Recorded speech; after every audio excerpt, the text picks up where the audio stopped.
Chapter 2 Learning a Trade. Mr. Bumble spanked Oliver every day with his cane. The poor boy couldn't wait to get away from the workhouse. One day, Mr. Gamfield, a chimney sweep, was walking by the workhouse. He saw the sign on the wall.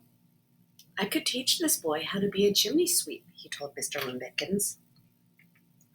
"That's a nasty job," Mr. Limbikins replied.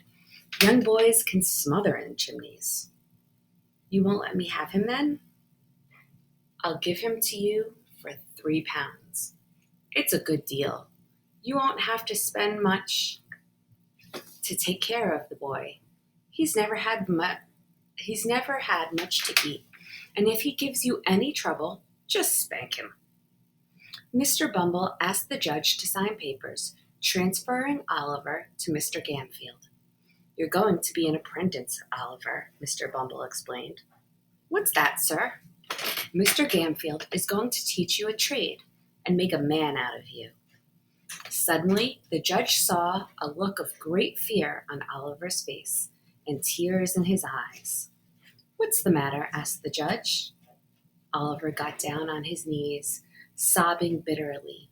He begged the judge not to give him over to such a mean man as Mr. Gamfield. The judge tore up the papers and ordered Mr. Bumble to return Oliver to the workhouse and to treat him better. Mr. Sowerberry, the undertaker, was the next man to read the sign on the workhouse wall. "I can use somebody to help me on my business of burying dead people," he thought. So Mr. Sowerberry called upon Mr. Bumble. "Would you like to have the boy?" asked Mr. Bumble. "For £5, he's yours." Oliver gathered up his belongings, which were so few in number that they all fitted into one small paper bag. Then he went with Mr. Bumble to the undertaker's house. He cried all the way over there. "What's wrong with you?" snapped Mr. Bumble. "You should be glad that the undertaker is giving you a home." "I'm sorry, sir," mumbled Oliver, "but I'm so lonely. Nobody likes me. Please don't be mean to me." Mrs. Sowerberry, a short, plump woman with a wrinkled face, opened the door. "He's so small," she said, looking at Oliver. "Looks like a bag of bones." The undertaker's wife took Oliver into the cold little kitchen. "Charlotte," she ordered the maid, "give this boy some of the cold meat that was put out for the dog." Anyone who could have seen the half-starved boy clutch at the strips of leftover meat would have been horrified. When Oliver had finished, Mrs. Sowerberry came for him.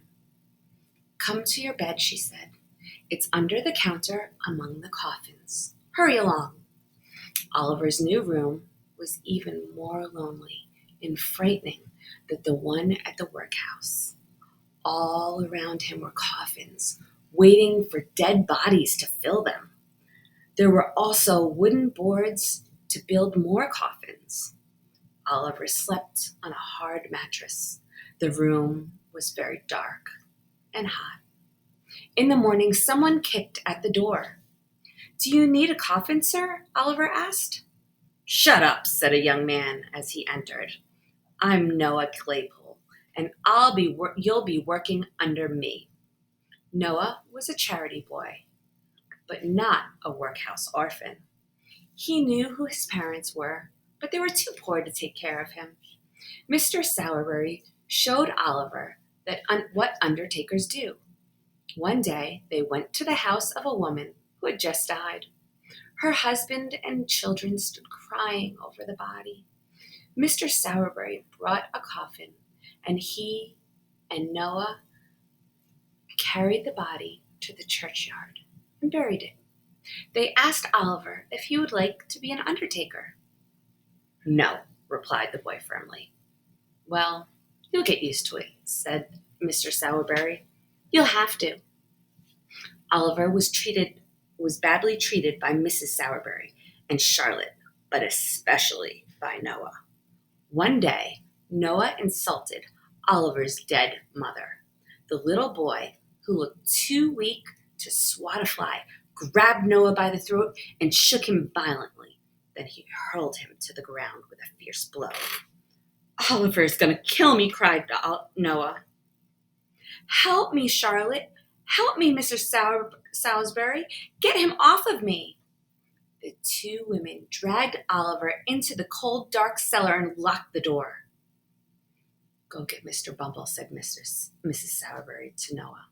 "Tell him what Oliver did." Mr. Bumble cried. Noah, upon reaching the workhouse, "Come quickly, Oliver." "Ran away?" asked Mr. Bumble. "No, sir, but he tried to kill me." "I knew that boy would come to no good. Noah called my mother bad names," Oliver explained to Mr. Bumble when he reached the undertaker's house. "She deserved it," said Noah. "That's a lie," snapped the boy. Mr. Sowerberry spanked Oliver and shut him in his room with nothing but a stale piece of bread. When the boy was alone, he let the tears fall. Later, in the middle of the night, he slipped softly out of the house forever.